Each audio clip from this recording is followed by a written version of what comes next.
इन साथियों DElEd entrance examination 2025 के लिए टॉप वीवीआई क्वेश्चन के सीरीज में विज्ञान के आप वीडियो नंबर 7 लेके आ गए हैं, जिसमें हम 20 और मोस्ट वीवीआई क्वेश्चन देखने वाले हैं जो कि आपके एग्जामिनेशन में आए हैं और वो आने की उसकी संभावनाएं हैं। तो चलिए पहला सवाल हम देखते हैं। उससे पहले एक छोटा सा रिक्वेस्ट है कि चैनल पर नए होइएगा तो चैनल को सब्सक्राइब कर लीजिएगा, वीडियो अच्छी लगे तो लाइक करके शेयर जरूर कर दीजिएगा ताकि उससे हमें मोटिवेशन मिलेगा और काफ़ी अपने बिजी शेड्यूल में से समय निकाल के आपके लिए मेहनत करते हैं, तो उसका छोटा सा रिवार्ड आप लाइक करके दीजिएगा ताकि हमें मोटिवेशन मिले। तो जैसा कि पहला क्वेश्चन है कि यदि 3 ओम और 6 ओम के प्रतिरोध समानांतर में जोड़े जाएँ तो संपूर्ण प्रतिरोध क्या होगा? तो जब भी समानांतर में जोड़ा गया प्रतिरोध का संपूर्ण प्रतिरोध निकाला जाए R, तो इसके लिए इसका जो फॉर्मूला होता है R बराबर वो होता है R1 इंटू R2 बटे R1 जोड़ R2। इस तरीके से पहला है 3 गुने 6 और 3 और 6 को जोड़ेंगे तो 9 हो जाएगा। जब इसका निकालेंगे तो 3 तिया 9 और 3 से काट देंगे 2 टाइम्स में, तो ये आपका 2 ओम इसका करेक्ट आंसर हो जाएगा। और ओम का आपका जो है सांकेतिक इस तरीके से ओम होता है, ध्यान रखिएगा चीज़ों को। अगला सवाल है सौर सेल यानी सोलर सेल परिवर्तित करती है किसको? तो ये प्रकाश ऊर्जा को विद्युत ऊर्जा में परिवर्तित करती है, इसलिए इसका करेक्ट आंसर हो जाएगा ऑप्शन नंबर डी। आप अपने जगह पे आप भी इसका आंसर करने का प्रयास करेंगे। अगला सवाल है किसी तत्व का भार संख्या यानी मास नंबर 18 है, यदि इसमें 7 इलेक्ट्रॉन हो तो प्रोटॉन और न्यूट्रॉन की संख्या क्या होगी? तो आपको पता होना चाहिए कि तत्व का अगर 18 होगा और इलेक्ट्रॉन की संख्या 7 होगी तो प्रोटॉन की संख्या निकालने के लिए इलेक्ट्रॉन की संख्या बराबर प्रोटॉन की संख्या होती है। तो जितने इलेक्ट्रॉन होंगे उतना ही प्रोटॉन होगा, है ना? और न्यूट्रॉन की संख्या होती है द्रव्यमान संख्या माइनस प्रोटॉन की संख्या, ठीक है? यानी जितने इलेक्ट्रॉन होते हैं यानी 7 इलेक्ट्रॉन है तो 7 प्रोटॉन भी होगा। तो प्रोटॉन तो आपको पता चल गया कि आपका 7 होगा। लेकिन न्यूट्रॉन निकालने के लिए न्यूट्रॉन बराबर होता है मास संख्या यानी भार संख्या माइनस आपके किसकी प्रोटॉन की संख्या। ये प्रोटॉन आ गया तो ये 18 है, माइनस 7 हो गया तो 11 हो गया। इसीलिए इसमें आपके इलेक्ट्रॉन होंगे 7 और जो सॉरी प्रोटॉन होंगे 7 और न्यूट्रॉन होंगे 11। ये ऑप्शन नंबर सी में है, तो इसलिए इसका करेक्ट आंसर सी हो जाएगा। प्रकाश वर्ष यानी लाइट ईयर्स इकाई होता है किसकी? तो ये आपकी प्रकाश वर्ष दूरी की इकाई होती है। ऑप्शन नंबर डी इसका करेक्ट हो जाएगा।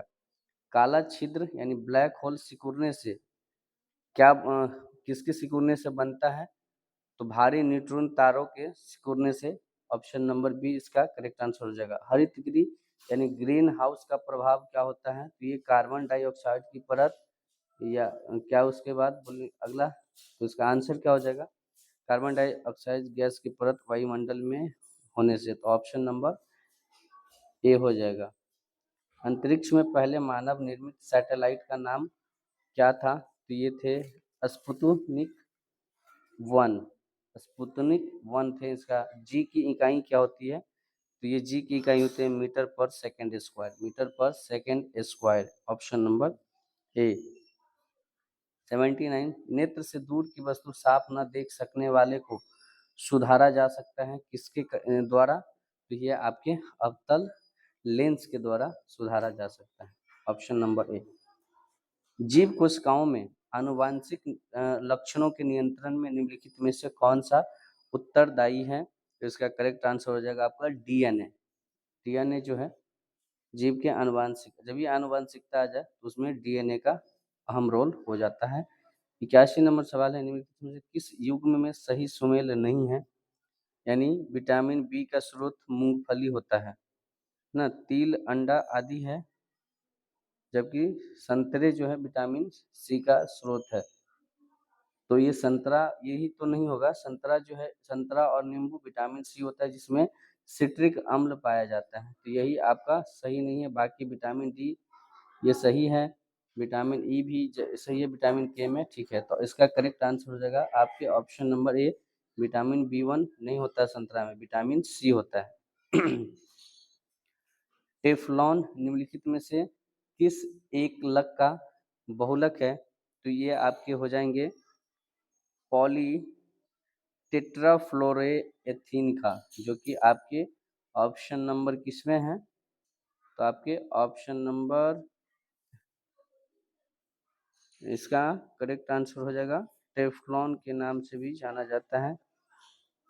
तो 82 का करेक्ट आंसर हो जाएगा आपका टेट्रा, ये ऑप्शन नंबर 1 है ना, टेट्रा फ्लोरो। 83 नंबर सवाल हम देखते हैं। 83 नंबर सवाल कहता है बैकेलाइट निम्नलिखित के संघनन से बनता है। तो बैकेलाइट आपका जो है फिनॉल और फॉर्मेल्डिहाइड का, है ना, फिनॉल और फॉर्मेल्डिहाइड का, ऑप्शन नंबर बी इसका करेक्ट हो जाएगा। निम्नलिखित में से किस विटामिन का अर्गोकैल्सिफेरॉल कहते हैं इसको? तो विटामिन D2 को। निम्नलिखित में से कौन सा युग्म सही सुमेलित नहीं है? रेटिनॉल 0, तो इसका करेक्ट आंसर आपका हो जाएगा टोकोफेरॉल। विटामिन जो है टोकोफेरॉल जो है विटामिन ई होता है बेरी की वजह से, तो इसका जो करेक्ट आंसर हो जाएगा वो ये B1 की कमी से होता है, तो इसलिए इसका करेक्ट आंसर ये हो जाएगा। बाकी ये सब सही है। इंसुलिन है क्या? तो इंसुलिन एक तरीके का क्या है? तो एक प्रोटीन है, और ये किसको दिया जाता है? तो जिसको मधुमेह रोग होता है, यानी डायबिटीज के पेशेंट को इंसुलिन की कमी होती है, तो इंसुलिन का इंजेक्शन पड़ता है। निम्नलिखित में से कौन प्रतिजैविक औषधि है? ये है chloramphenicol, option number C chloramphenicol. निम्नलिखित में से कौन सा हार्मोन स्तन ग्रंथियों से दूध का स्राव होने में भूमिका निभाता है? ये हो जाएगा oxytocin, option number D.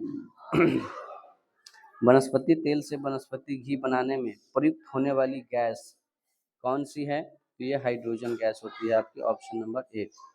100 what का विद्युत बल्ब 250 वोल्ट के विद्युत मेन से जोड़ा जाता है, तो बल्ब से प्रवाहित धारा जो हो जाएगी वो कितनी होगी? तो इसके लिए आपको एक फॉर्मूला लगाना होगा। आपको वो फॉर्मूला होता है P बराबर VI। तो I बराबर क्या हो जाएगा आपका P अपॉन V। तो P आपका दिया है 100 वोल्ट और विभवांतर आपका दिया है 250 वोल्ट। तो ये आपका I यानी विद्युत धारा कितना हो जाएगा 0.4 एम्पियर, इसलिए इसका करेक्ट आंसर हो जाएगा ऑप्शन नंबर बी। तो ये रहे आपके 20 मोस्ट VBI क्वेश्चन के सीरीज में वीडियो नंबर 7। तो अब आपके पास 140 क्वेश्चन हो गए हैं, तो इस 140 यानी 7 वीडियो को ज़्यादा से ज़्यादा प्रैक्टिस करिए, चाहे हो सके तो डाउनलोड करके रख लीजिए, बार बार आपका डाटा खर्च नहीं होगा, और इसको आप जितना हो सके अपने दोस्तों के साथ शेयर कर दीजिए ताकि उनका भी भला हो सके। मिलते हैं नेक्स्ट वीडियो में नए टॉपिक के साथ। तब तक के लिए आप स्वस्थ रहिए, मस्त रहिए और अपने पढ़ाई में व्यस्त रहिए। आप सजेशन देना नहीं भूलिएगा कि आपको नेक्स्ट वीडियो किस सब्जेक्ट से चाहिए और किस टॉपिक पे चाहिए। तो मिलते हैं नेक्स्ट वीडियो में। Thank you so much. जय हिंद।